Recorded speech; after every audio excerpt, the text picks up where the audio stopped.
Star Wars: The Acolyte has received a massive amount of criticism from fans and critics alike. But what actually went wrong with the show? Was it writers who didn't know what each character wanted at any given time? Was it a director that had no respect for the source material? Was it bad dialogue and occasionally bad acting? Was it the constant lore-breaking details that were added in? While all of these issues certainly contributed to the negative reaction the show received, the real problem was the total moral bankruptcy of the show's message. Allow me to explain. First, let me quickly explain what the show is about for those unfamiliar. Full spoilers ahead. The Acolyte is a series about a group of Jedi who have been murdered. Jedi Master Sol and other Jedi are tasked with trying to find who has been killing their peers and why. After being given a description of the killer, the Jedi are led to believe that Osha, a former Padawan of Master Sol, is the killer. However, it is later revealed that the killer is actually May, Osha's twin sister, who is thought to have died in a fire that she started the day that the Jedi came to test the twins for force sensitivity. May is working for a mysterious masked figure with a red lightsaber who insists that in order to become an Acolyte, you must kill a Jedi without using a weapon. Through a series of events and flashbacks, we learn that Sol and the other Jedi somewhat overstepped their authority by going against the wishes of the Jedi Council and trying to take the twins back to Coruscant to be trained in the ways of the Jedi.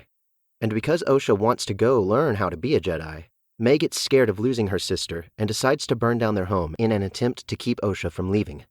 However, May instantly regrets this and runs to her mother for help. May's mother, who is just confronting the Jedi that were trying to take her daughters, tries to escape with May, only to be killed by Master Sol. May runs away and eventually meets Osha on a collapsing bridge. Sol tries to save both of them, but can only manage to save Osha, while May falls to her apparent death, although we already know at this point in the show that May survived. Later in life, Osha finds out the truth that her old Master Sol killed her mother and blamed May for it. And although Osha was previously against the idea of succumbing to the dark side, she decides to kill Sol by force choking him. Now, that sounds relatively just, right? Sure, Osha used the dark side to kill someone, but she did it to kill a sick freak who tried to kidnap her and her sister and killed her mother in the process. Except, that's not what happened at all. Allow me to explain.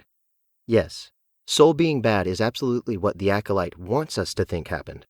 But the problem with that is, they actually show us in great detail all of the events that took place leading up to the killing of Osha and May's mother.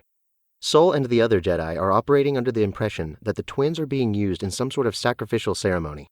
Because of this, Sol is rightfully worried about the safety of May and Osha. So, when he goes to try and rescue them, as explained before, May runs out and asks her mom for help dealing with the fire that she started. Then, the twins' mom decides to help by turning into a smoke demon. Not just turns into mist and tries to escape. She turns into an actual, sharp-toothed, black-eyed, freakish-looking smoke demon. All while also, from Sol's perspective, disintegrating May into smoke as well. So, Sol makes the morally correct decision to kill the smoke demon that is disintegrating a child in front of his eyes. But oh no, the twins' mom says she was actually going to let Osha go with him because that's what Osha wanted. So yes, it was technically a mistake that Sol killed their mom, but given the information that he had at the time, it was absolutely the right call. Later, when Osha finds out the truth about what happened, she doesn't take the time to listen to her father figure, Sol, about why he killed her mother. She just kills him in cold blood. Now, was it wrong for Sol to lie to her about the details of her mother's death all those years ago? Probably. But he even did that with good intentions. Still, that could be a legitimate source of hurt for Osha. Does it justify killing a man who genuinely has otherwise been nothing but good to you? No, it does not. But hey, the show surely portrays this as a sad fall into the dark side, right? No, not in the least bit. It is shown as a triumphant moment for Osha. May actually tells her, in what is supposed to be a touching moment, that Osha is finally becoming who she was always meant to be. And then, to top it all off, Osha runs away with the mysterious masked figure who she previously watched murder all of her Jedi friends, one of which was a child, and most of which had absolutely nothing to do with the death of her mother. And we see them, standing triumphantly together, ready to take on whatever the galaxy throws at them. To conclude this video, I want to make something clear. Not every Star Wars story has to be about the Jedi fighting evil. In fact, you can make very interesting stories about corruption within the Jedi Order. You could make a story about a Force-sensitive person who uses both the light and dark side in order to bring justice to the galaxy. You could even make a story about the Sith and why they believe what they believe. You could make us understand why a Sith would be evil. But what makes the Acolyte morally bankrupt is they don't do that. They don't tell us why Osha became evil. No, they tell us that the truly evil act of Osha killing Sol was actually good and just.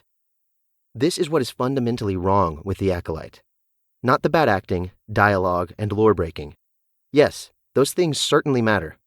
But if a show calls good evil and evil good, then how can we expect the rest of it as a whole to ever be quality Star Wars content? Thank you for watching.